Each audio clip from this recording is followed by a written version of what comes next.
It's AOC talking about Elon Musk. Please play number 5. Dude is probably one of the most unintelligent billionaires I have ever met or seen or witnessed. Um, which, you can probably even glean that from watching these people on TV. Anyways, all of that is to say is that they don't do their homework. Clearly, like, they're putting 19-year-olds in at the Treasury. This dude is not smart. And the danger in the lack of intelligence and the lack of expertise that Elon has. I mean, this guy is one of the most morally vacant, but also just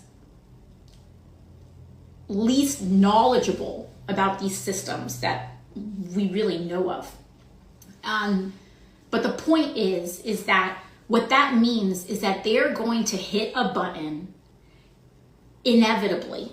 They are going to hit a button and things can go silent. All right, so that was on Instagram Live last night.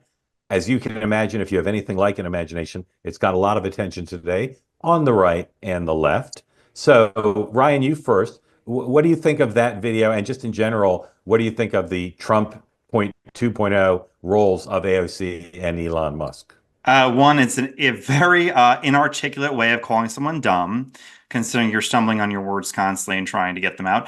And I love that the ageism coming from the millennial leader of the Democratic Party about how the 19-year-olds and 20-year-olds are just too young, considering she was once a 25-year-old. Let me stop you there. We're learning a little bit about those young men. I think they're all men. They must be fucking brilliant, right? They have to be. Yeah. I mean, they have to be. I doubt Elon, who's very smart, quixotic. I doubt he's turning things over to a bunch of knuckleheads. Ryan, keep going, and then. No, I think that I mean, yeah, it's probably autistic 20-year-olds who game most of the day, and they are really, really bright. I mean, like this is what it is. It couldn't be me, but it's good for them. And I think that what the Democrats are doing right now with the moral panic over USAID, no one knew in this country. 99% of this country could not name what USAID was 30 seconds ago. The idea that there is this moral panic that we have to preserve the integrity of USAID, which has only existed since the Kennedy administration, I think is missing the point for Democrats on where they could really honestly sit there and go after. I mean, the Musk conversation around Musk and inefficiency is a winning argument for Republicans. Democrats saying, look at all these bureaucrats that we have to protect, and this bureaucracy that you didn't know about we have to protect, not so much a winning argument. There's other arguments to make around Musk which could happen, but this is not one of them. All right, Ryan, one more question for you. One more question for Ryan, and then Tim, I want you to go to town on the whole thing. If President Trump said to you, Ryan, tell me your biggest concern about what Elon Musk is doing, what would you say? The fact that I don't know if there's any parameters around data collection from a guy who's building an artificial intelligence company and is way behind on the AI game compared to his, other tech billionaires. And that is extremely concerning. It was concerning when Oracle announced that they were going to do personalized mRNA vaccines for every person for cancer.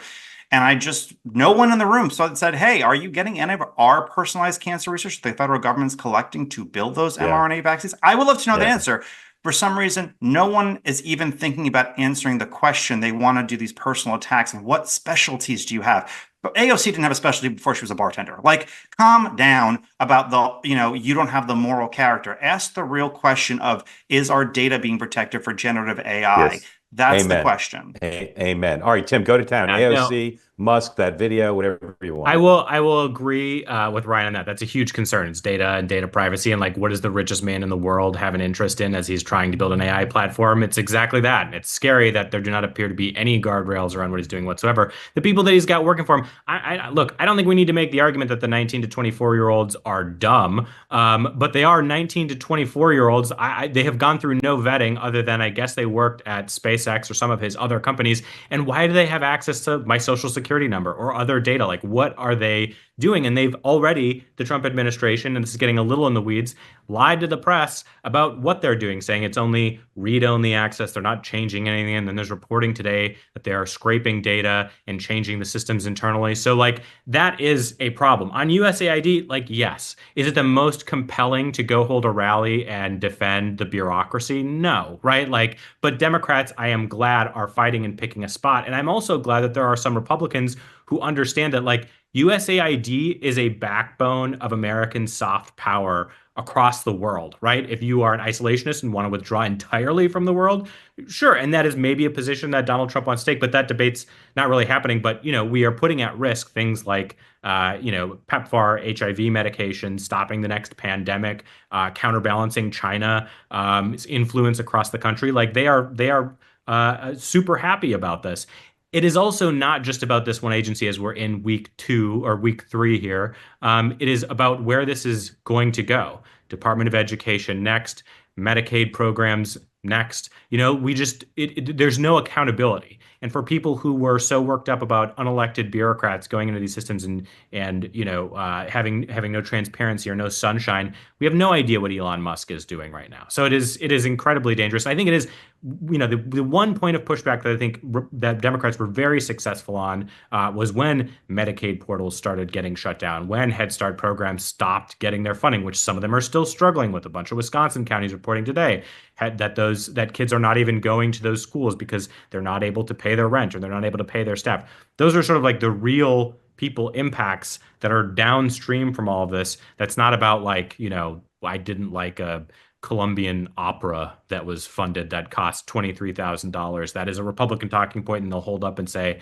wow, this is huge fraud when it's a minuscule, small part of one program. But it's a good talking point for them. Don't get me wrong.